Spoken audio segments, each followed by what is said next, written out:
Hello, this is Jane Ellingwood, the Acting Associate Minister at the First Congregational Church of Ridgefield in Connecticut, a United Church of Christ congregation. My meditation for this Sunday, March 29th, 2020, which is the fifth Sunday of Lent, is based on John 11, 1-45. So let us begin by hearing these words from the Gospel according to John. Now a certain man was ill, Lazarus of Bethany, the village of Mary and her sister Martha. Mary was the one who anointed the Lord with perfume and wiped his feet with her hair. Her brother Lazarus was ill. So the sister sent a message to Jesus, "Lord, he whom you love is ill." But when Jesus heard it, he said, This illness does not lead to death. Rather, it is for God's glory, so that the Son of God may be glorified through it. Accordingly, though Jesus loved Martha and her sister and Lazarus, after having heard that Lazarus was ill, he stayed 2 days longer in the place where he was. Then after this he said to the disciples, "Let us go to Judea again." The disciples said to him, "Rabbi, the Jews were just now trying to stone you, and are you going there again?" Jesus answered, "Are there not 12 hours of daylight? Those who walk during the day do not stumble, because they see the light of this world. But those who walk at night stumble, because the light is not in them." After saying this, he told them, "Our friend Lazarus has fallen asleep, but I am going there to awaken him." The disciples said to him, "Lord, if he has fallen asleep, he will be all right." Jesus, however, had been speaking about his death, but they thought that he was referring merely to sleep. Then Jesus told them plainly, "Lazarus is dead. For your sake, I am glad I was not there, so that you may believe. But let us go to him."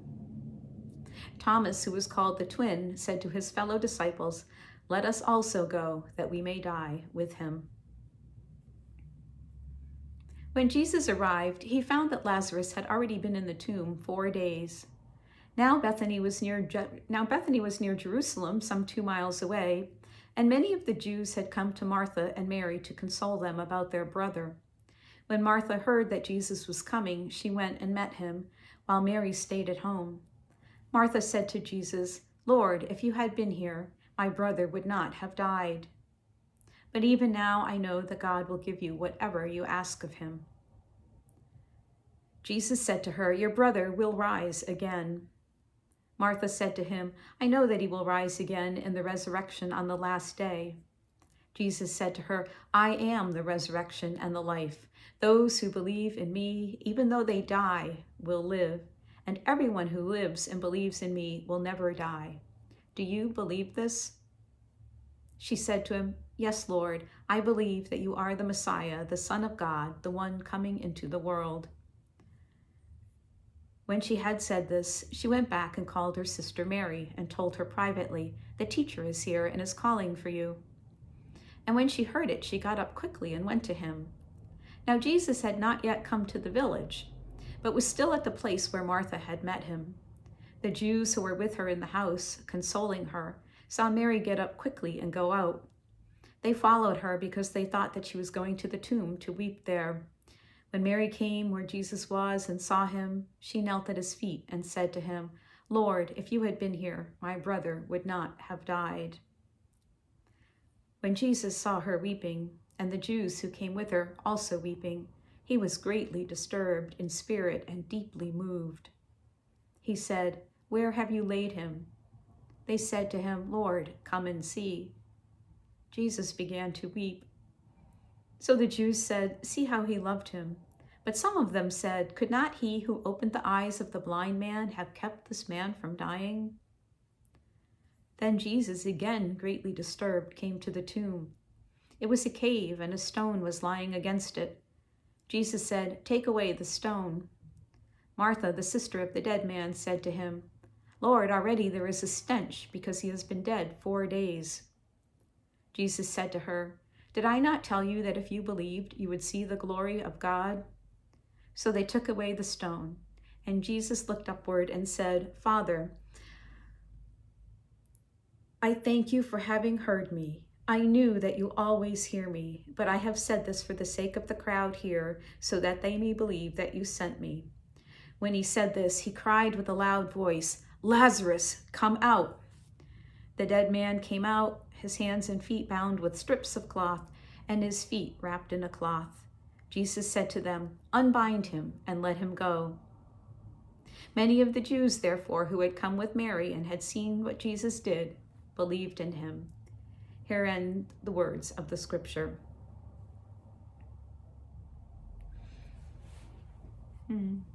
So, when I was asked to preach for this Sunday, March 29th, it was before we realized that a pandemic was moving throughout many countries in the world and that it would touch us so closely here in Ridgefield and in Fairfield County. I hadn't imagined that we wouldn't be worshiping in the beautiful sanctuary here at First Congregational Church. And I know we can worship anywhere. We've always known that. And now we're learning how to do it in new ways. So we are here together today in person, in spirit, if not in person, and yet it's not quite the same. Even so, even though we're here today, I wasn't sure I still wanted to use the gospel reading that we just heard, with Lazarus dying and with all of the very sorrowful grieving and weeping. It's very painful.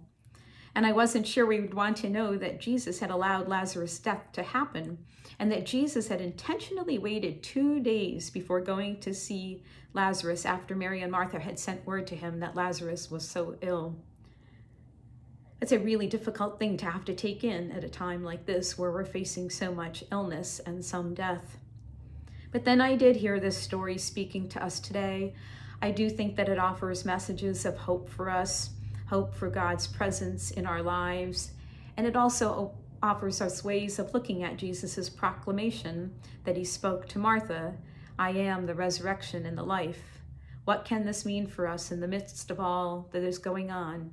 And how does this story speak to us today?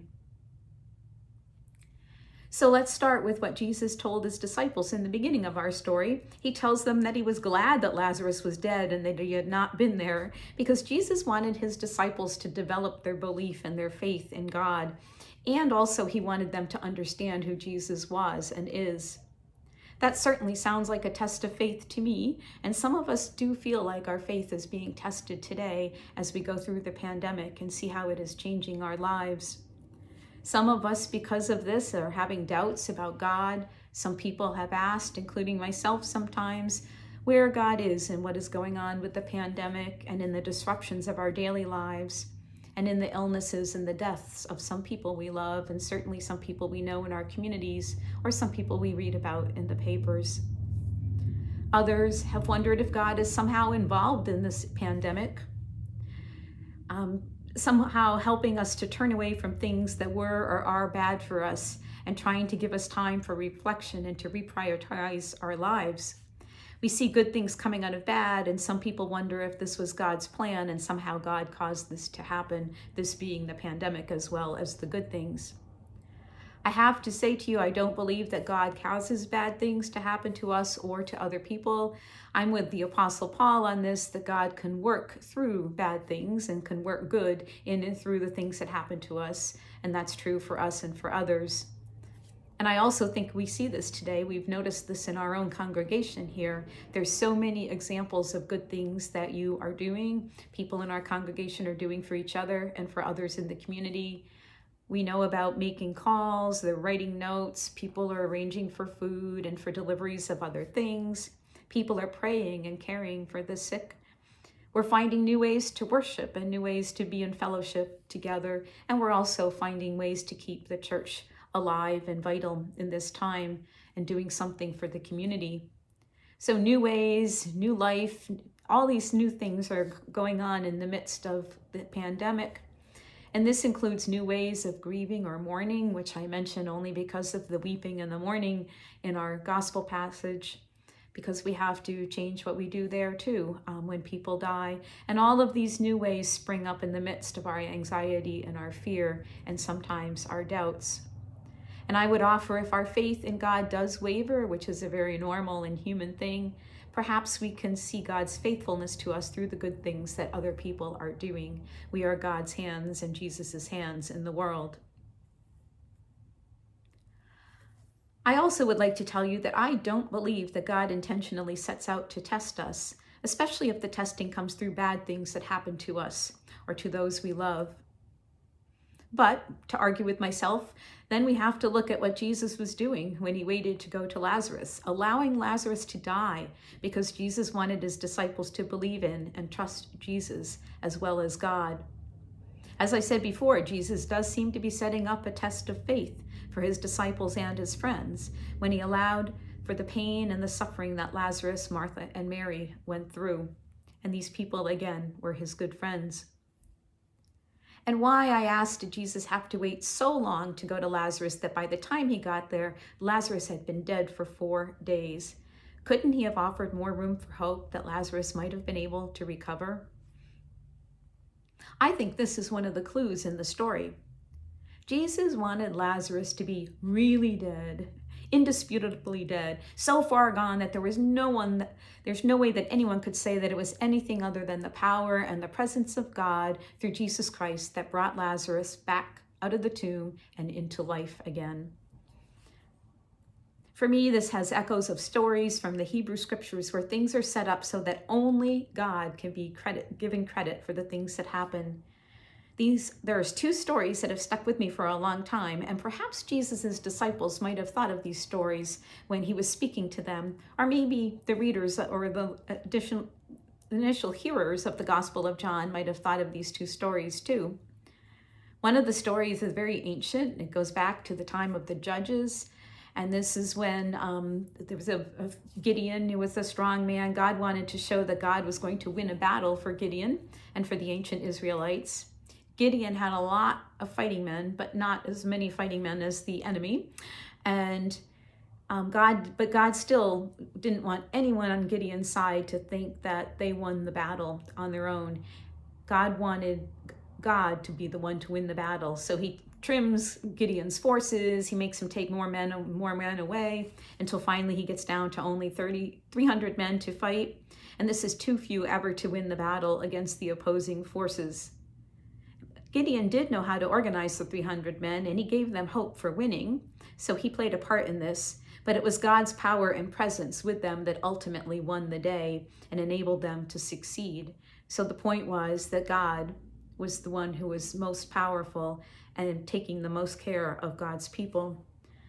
The other story is about the great prophet Elijah, when he had a contest with the prophets of Baal over whether Baal, the Baal, or the God of Israel could set fire to a bull as a burnt offering. The prophets of Baal were not successful in calling Baal forward to act, but Elijah, just like Jesus waiting so long that Lazarus had to be really, really dead, made people pour so much water over the dead bull and the wood that there could be no possible way that anyone other than God could cause the bull and the wood to burst into flame. They were drenched. And God did it anyway, burning up everything, including the water.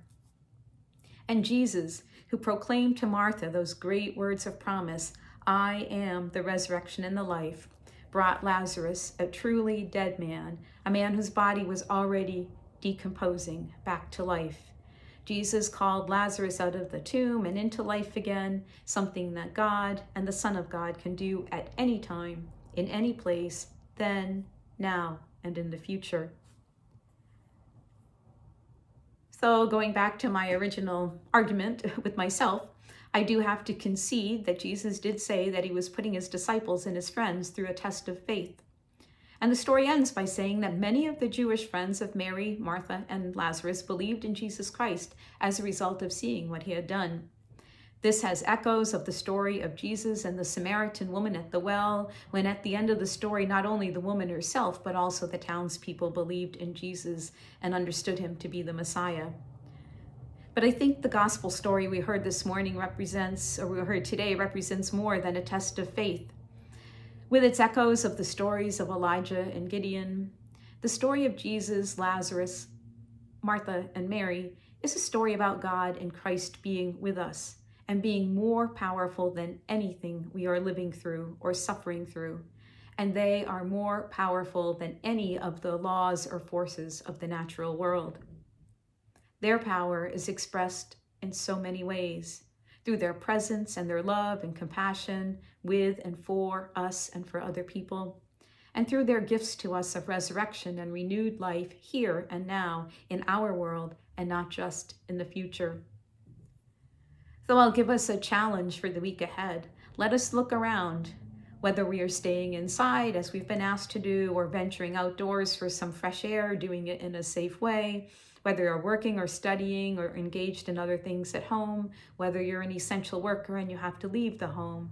May we see signs of resurrection and renewed life in the people who are with us or in the things that God is doing. And may we be signs to others around us of God's presence, faithfulness, and love, and signs of the church's caring for God's world. Amen.